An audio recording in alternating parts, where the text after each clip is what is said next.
Welcome my YouTube channel. সবাইকে অনেক অনেক শুভেচ্ছা এবং অভিনন্দন জানিয়ে আজকের ভিডিও শুরু করছি। ভিডিও শুরুতে বলে রাখছি যে আজকের যে থিওরিক্যাল বিষয়টা আমি বন্ধুদের সাথে শেয়ার করব। হয়তো এই চ্যানেলটি সাবস্ক্রাইব করা থাকলে বিভিন্ন সময় কাজে আসবে। এরকমও গল্প শোনা গেছে যে ইউটিউব থেকে দেখে রান্না করে খাবার তেতো হয়ে গেছে, সেই খাবার পরিবেশন করতে পারেনি।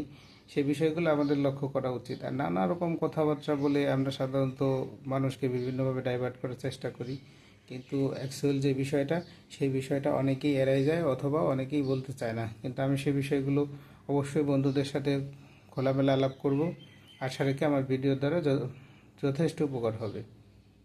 তা মাংস সাধারণত আমরা জানি 3 প্রকার মাংস।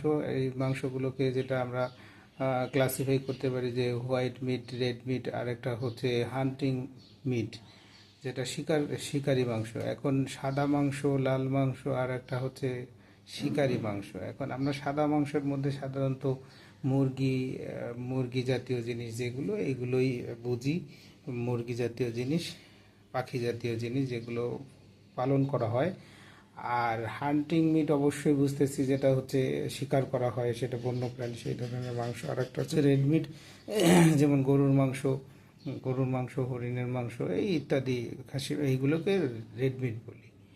এখন এই আজকের যে বিষয়টা, সে বিষয়টা হচ্ছে হোয়াইট মিট আমরা কিভাবে বহু মানুষের জন্য রান্না করব। হোয়াইট মিট আসলে এর একটা বেস তৈরি করতে হয়। রান্নার বেস তৈরি করাটা খুবই ইজি। একটা কমন মশলা তৈরি করতে হবে।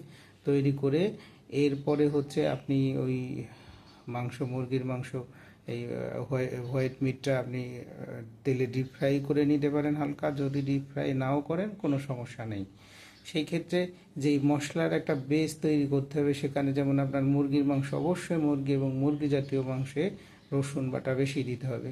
হ্যাঁ, এখানে আপনি আপনার পরিমাণ নির্ভর করবে আপনার জাস্ট অনুমান। রান্নাটা খুব ইজি এবং এটা খুব গুরুত্বপূর্ণ একটা বিষয়।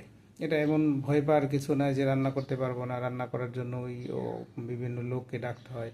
আমি মনে করি যে একটু সাহস থাকলে রান্না কোনো ব্যাপারই না। বেস তৈরি করার জন্য মশলা, পেঁয়াজ পেঁয়াজ রসুন বাটা অবশ্যই বেশি থাকবে, আদা বাটা, এই কমন মশলা দিয়ে। এরপরে হচ্ছে আপনার এলাচ, দারচিনি, লবঙ্গ, একটু পাউডার। তারপরে হচ্ছে আপনি যদি বাজারে কেনা মুরগির মশলা দিতে চান, মুরগির মশলা, পেঁয়াজ কুচি, রসুন কুচি ইত্যাদি সব কিছু দিয়ে, তেল দিয়ে, এগুলো দিয়ে একটা মশলা তৈরি করলেন। যে মশলাটা সুন্দর করে বয়েল করে একেবারে পেস্ট করে ফেলেন মশলাটা, পরিমাণ মতো সব কিছু দিয়ে পেস্ট করে রাখলেন। এরপরে মাংসটা আপনি তেলে ডিপ ফ্রাই করেন অথবা ডিপ ফ্রাই ছাড়া। এখন সবসময় মনে রাখতে হবে, যে কোনো মাংসে হচ্ছে মাংস কষানোর সময় অবশ্যই আস্ত মশলা ব্যবহার করতে হবে। আপনি যে বেসটা মশলা তৈরি করে রাখছেন ওই মশলাটা না, আস্ত মশলা দিয়ে। সেক্ষেত্রে আপনি একটু লবণ দেন, পেঁয়াজ কুচি দেন সামান্য, রসুন কুচি দেন, আদা কুচি দেন। এরপরে হচ্ছে আপনার এলাচ, দারচিনি, লবঙ্গ এইগুলো দিতে পারেন। এগুলো দিয়ে যথেষ্ট পরিমাণ, যেই পরিমাণ ঝাল খান সেটা দিয়ে, সব আস্ত এগুলো দিয়ে মাংসটা একটু তেলের উপর কষালেন। কষানোর পরে দেখলেন যে এর ভিতরে লবণ ঢুকছে। ঢোকার পরে বেশ একটু বাদামি বা রেডিশ, বাদামি কালার আসছে। কালার আসার পরে ওই যে মশলার বেসটা দিয়েছেন, ওই মশলার বেস দিয়ে এরপরে কুক করুন। আপনার নিজের মতো করে কুক করুন। লবণ, ঝাল বা অন্য অন্য জিনিস টেস্ট করুন, দেখবেন মাংসগুলো ভাঙবে না।